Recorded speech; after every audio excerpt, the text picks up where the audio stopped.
விஜய் வந்து எவ்வளோ சொல்லி பார்க்குறாரு. ஆனால் காவேரியோட குடும்பம் வந்து கேட்குறதா இல்ல. சாரதா வந்து ரிஜிஸ்ட்ரேஷன் பண்ணியே ஆகணும் அப்படின்னு சொல்லிட்டு அடம்பிடிக்கிறதால, சரி கிளம்பலாம் அப்படின்னு சொல்லிட்டு எல்லாரும் சேர்ந்து முடிவெடுக்கிறாங்க. இந்த சூழ்நிலை இங்கே என்ன பண்ணுறாங்க, கிளம்புறதுக்காக அவங்ககிட்ட போய் சொல்லிட்டு வரேன் அப்படின்னு சொல்லிட்டு விஜய் போகிறாரு.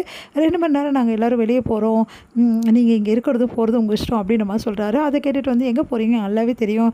பேரை மாற்றுறதுக்கு தானே இந்த வீட்டோட பேரை, அதுக்கு தான் ரிஜிஸ்டர்ட் ஆஃபீஸ்க்கு போகிறீங்க அப்படின்னு ஒன்று அதிர்ச்சி அடைகிறாங்க எல்லோரும். உங்களுக்கு எப்படி இது கூடவா எங்களுக்கு தெரியாது, நீங்கள் எதுவும் பண்ண முடியாது அப்படின்றாரு. அதை கேட்டு எல்லாருமே ஆச்சரியமாக பார்க்குறாங்க. உடனே கிருஷ்ணா வந்து இங்கே பார்த்தீங்களா ஸ்டே வாங்கிட்டேன், அதனால் நீங்கள் வீடை வந்து வாடகைக்கு விடவோ இல்லை நீங்கள் வீடை வந்து விற்கவோ எதுவுமே பண்ண முடியாது. எங்கள் அனுமதியோடு தான் எல்லாமே பண்ண முடியும். நீ யாரா எங்களுக்கு அனுமதி கொடுக்கறதுக்கு, அவ்வளோ திமிராயிடுச்சா உங்களுக்கெல்லாம்? நேற்று வந்து நீங்கள் இவ்வளோ டார்ச்சர் பண்ணுறீங்களா, அவ்வளோதான் உங்கள் எல்லாருமே அப்படி சொல்லிட்டு சாரதா சண்டைக்கு வராங்க. இங்கே பாருங்கள், எதுவாக இருந்தாலும் என்கிட்ட பேசுங்க, என் பிள்ளைக்கிட்ட உங்களுக்கு என்ன பேச்சு? என் பிள்ளை சின்ன பையன், அவங்ககிட்ட என்ன சின்ன பையன், அவன் இந்த மாதிரி பேசுகிறான், இவெல்லாம் சின்ன பையனா, நல்லா வளர்த்துருக்க உன் பையனை அப்படின்றாங்க சாரதா. அதை கேட்டுட்டு வந்து அப்படியே வந்து முத்துமலர் அப்படியே டென்ஷன் ஆகுறாங்க. இங்கே பாருங்கள், என் பையனை நல்லா தான் வளர்த்துருக்கேன், அவன் சொல்கிறதில்ல என்ன தப்பு இருக்குது, இப்படிலாம் வந்து பண்ணி தான் இந்த சொத்தை நீங்கள் அடையணும்னு இருக்கா? இந்த அளவு வந்து கீழ்த்தரமாக போயிட்டீங்க, இந்த வீட்டில் பேர் ஸ்டே வாங்குற அளவுக்கு போயிட்டீங்களா? உங்களுக்கு அவ்வளோ திமுறா? சே, நீங்களாம் மனுஷங்களா?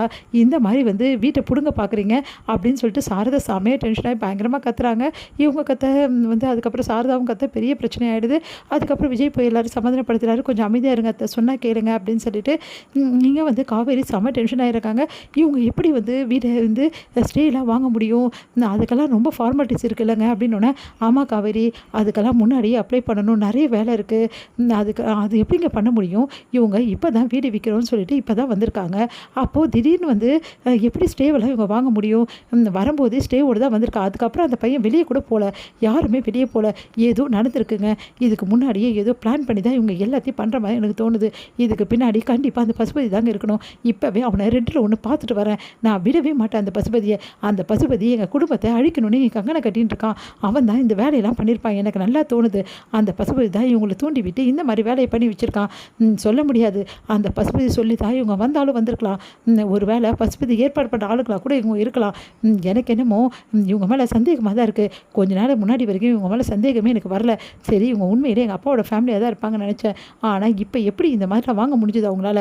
அப்போ பசுபதியோட வந்து உதவி இல்லாமல் இதெல்லாம் இவங்க பண்ணியிருக்கே முடியாது. இப்போவே அந்த பசுபதிக்கு ஒரு முடிவு கட்டுறேன், இந்த விஷயத்துக்கு ஒரு முடிவு கட்டுறேன், சும்மாவே விட மாட்டேன் அப்படின்னு சொல்லிட்டு காவேரி வந்து செம்ம டென்ஷனாகி இப்போவே போகிற சொல்லிட்டு போகிறாங்க. விஜய் வந்து கையை பிடிச்சி இழுக்கிறார். விட போகிறீங்களா இப்போ இல்லையா?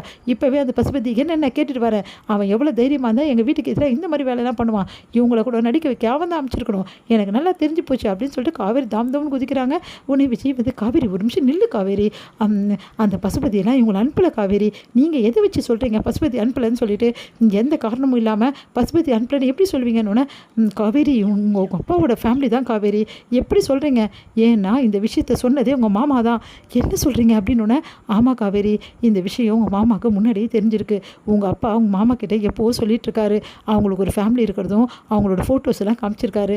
அந்த ஃபோட்டோஸ் எல்லாம் இப்போ நாங்கள் அமுச்சு விட்டதுக்கு ஆமாம் அவங்க தான் சொல்லிட்டு கன்ஃபார்ம் பண்ணிட்டாரு உங்கள் மாமா. என்ன சொல்கிறீங்க? நிஜமாவா சொல்கிறீங்க? நிஜமாக தான் நான் சொல்கிறேன். இந்த விஷயத்த உனக்கு நம்பிக்கை இல்லைன்னா உங்கள் மாமா கிட்டே ஃபோன் போட்டு கேட்டுக்கோ. பசுபதியெல்லாம் வந்து இதுக்கெல்லாம் காரணமாக இல்லை. ஆனால் இவங்க வந்து ஹெல்ப் வேணால் கேட்டுருக்கலாம் பசுபதி கிட்ட. ஆனால் அவங்க அப்பாவோட ஃபேமிலி தான் இவங்க.